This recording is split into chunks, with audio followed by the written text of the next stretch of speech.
أعوذ بالله السميع العليم من الشيطان الرجيم بسم الله الرحمن الرحيم والصلاة والسلام على رسول الله. Au nom d'Allah, l'audient, l'omniscient, nous lui demandons sa protection contre Satan le lapidé. Nous demandons la protection d'Allah subhanahu wa ta'ala. Que la paix et la prière soient sur notre noble prophète Mohammed sallallahu alayhi wa sallam, Muhammad ibn Abdullah, Muhammad le fils d'Abdullah, et sur sa famille et ses compagnons et tous ceux qui le suivent jusqu'au jour de la résurrection. Louange à Allah subhanahu wa ta'ala, la louange seule est à lui, maître de l'univers. Chers frères et sœurs en islam, assalamu alaikum wa rahmatullahi ta'ala wa barakatuh.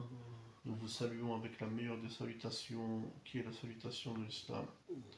Nous sommes aujourd'hui avec vous pour la 4e leçon du premier chapitre sur l'étude du livre de l'imam Malik, dont nous avions fait précédemment la présentation.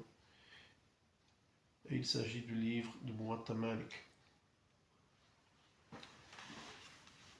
Malik m'a relaté, donc nous reprenons les hadiths. Malik m'a relaté selon Nafi', le domestique de Abdullah ibn Umar, que Omar ibn al-Khattab radiyallahu anhu avait écrit une lettre pour ses employés. Que votre affaire qui me préoccupe beaucoup est la salat. C'est-à-dire que dans la lettre de Omar ibn al-Khattab adressée à ses employés, il leur précise que l'affaire qui le préoccupe le plus les concernant est la salat, c'est-à-dire leur prière. Et il poursuit: celui qui la protège et protège sur la prière, elle a protégé sa religion. C'est-à-dire que celui qui s'affaire à protéger sa prière, alors il aura protégé sa religion. Et celui qui l'a négligé, alors il négligera autre chose que ça. Effectivement, la prière qui est notre bien le plus précieux que nous devons tous préserver, celui qui se permet de négliger cette prière, alors quelle difficulté aura-t-il à négliger autre chose de moins important que la prière?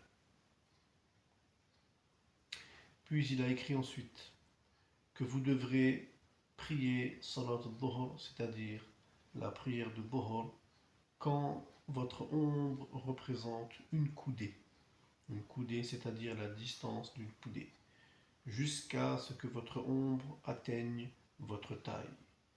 Et la taille est bien plus importante que la coudée.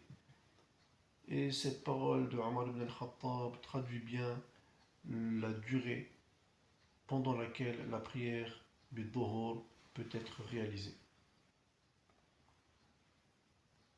Ensuite, pour le asr, quand le soleil est élevé, tout blanc et propre, c'est-à-dire avec une absence de nuages, vous priez à ce moment-là.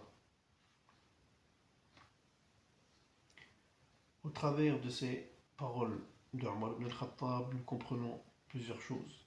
Il ne faut pas mettre dans ta tête que la prière est à une heure pile, 14 heures pile, 14 heures. C'est-à-dire que si ce n'est pas fait à 14 heures, si je n'ai pas prié à 14 heures, alors je ne prie pas. Car ceux qui prient à une autre heure font partie d'un autre groupe, comme les Wahhabiyas, etc., qui font cela.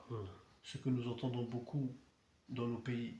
Non, ceci n'est pas juste.